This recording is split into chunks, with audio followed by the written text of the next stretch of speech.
Well, this is another long train. It's not a unit train in the purest sense of the term, as a perishable refrigerator train. This would be produce coming out of California going to the East Coast. And a unit train has one commodity from one shipper to one destination, where this train here would be cars of produce from several locations in the San Joaquin Valley of California, going to several locations east of Ogden, Utah. So the SP at one time ran solid refrigerator trains out of California, and so this is kind of an effort using Athearn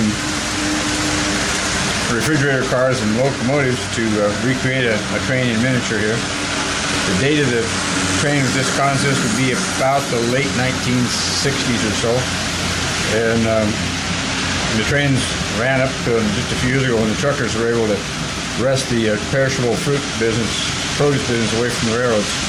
So anyhow, I have another long train of Pacific Fruit Express refrigerators with SP power and an SP caboose. This would be how the train would run west of Ogden, Utah, or out of Roseville.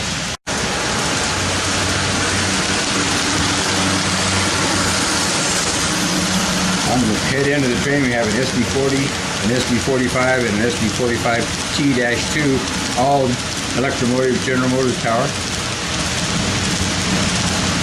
And over Donner, it was unusual to see anything but EMD power on the SP. And occasionally there would be pool units from the Union Pacific mixed in with the SP. So you might have 4 units on the head of the train, 3 of them will be Southern Pacific, and the 4th unit would be Union Pacific.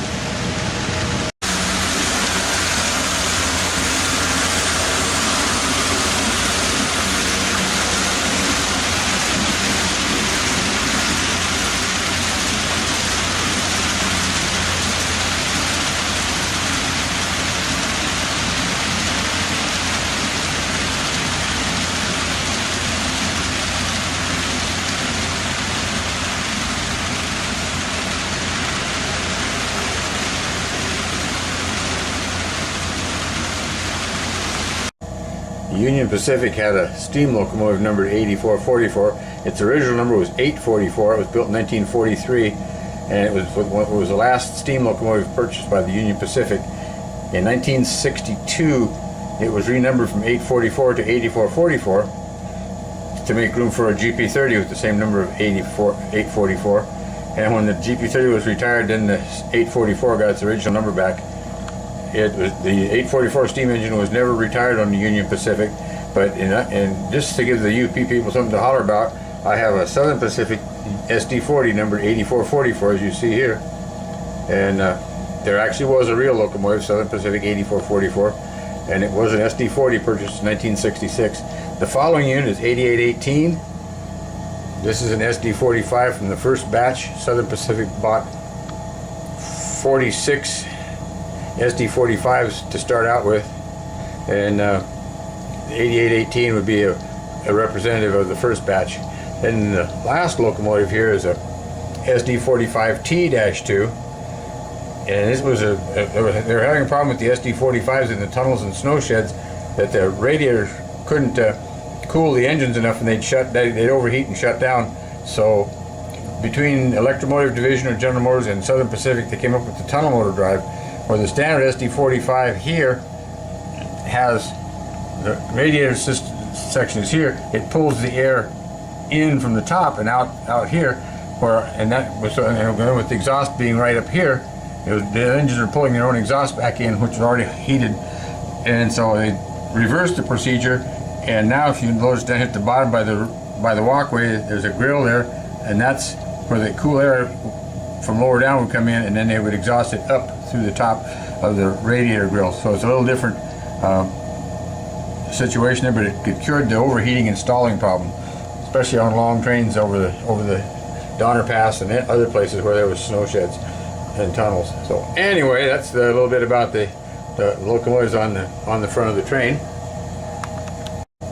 As I mentioned earlier, the cars are all Pacific Fruit Express 50-foot mechanical refrigerators, and they have various lettering schemes on them, as was prototypical. Not all the cars were painted all at once, and some of them had different lettering when they were new, from cars that were delivered earlier, and of course the cars were all just mixed together.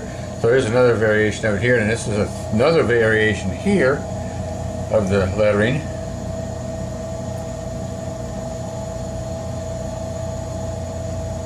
And then the fourth one, this is actually the earliest variation of the Pacific Fruit Express, is this refrigerator here with the SP, UP, Herald, and the small lettering.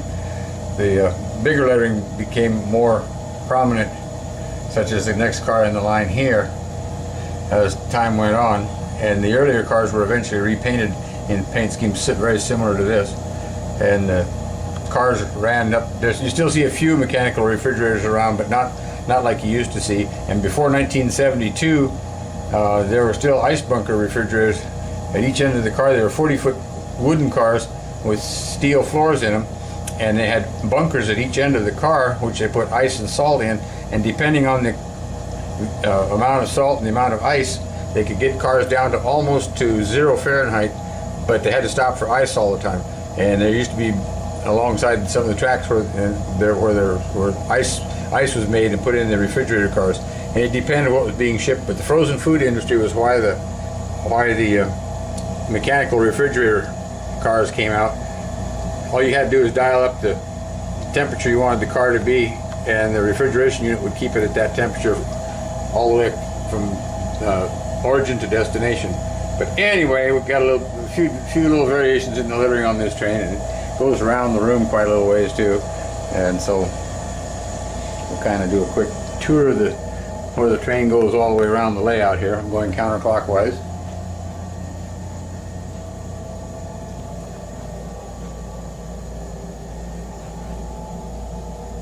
This train, if it was coming out of Roseville, headed east over Donner Pass. When they reached Ogden, the train would be handed off to the Union Pacific. The Union Pacific might leave the Southern Pacific locomotives on it and just add a Union Pacific engine in the lead, and then the train would continue on east. At Ogden, some cars would probably be set out, and again at Green River and Cheyenne, and so on, and then eventually into North Platte. And the train would eventually go work its way across the country in about 4 days, from the time it left Roseville till the time it got to New York City or Philadelphia. The train would have been handled by about 4 different railroads, and whole carloads of produce might go to a certain produce vendor in, let's say, Philadelphia, for instance. So anyway, it's a little bit about the unit train. In 1967, Southern Pacific began purchasing SW1500s. They eventually owned 240 of them, and the SW1500s, like you see here, they replaced virtually all the Alco, Baldwin, Fairbanks Morse, GE, and early EMD power. And the EMD SW1500 kind of ruled the roost in the switching business. There are still some of them now that were purchased in 1967 that are still working for the now Union Pacific, since the UP bought out the SP here about 1996 or so. So anyway, that's another little bit of information, I guess. And I have my own private road name, the Oregon Central and Pacific, and we have some of our own private cars here. So this is a private road name car for my short line, the Oregon Central and Pacific. This is an AccuRail car. It's a data only car, and I added some Champ decals to it, and made a private road car of it. And we also have on the layout too, right, you can't really see them too well, but there's a car from the local railroad club, the Longview Kelso Rainier Railway. It's also an AccuRail car with decals added to it for our model railroad club here in town.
As I mentioned earlier, this train is all Athearn, except the trucks are KD 518 roller bearing trucks, and of course the couplers are KD number 5s.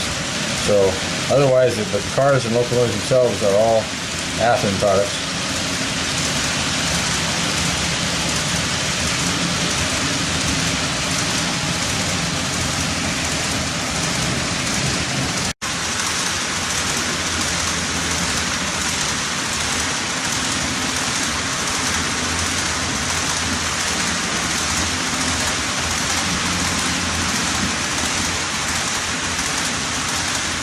And this is looking in the doorway.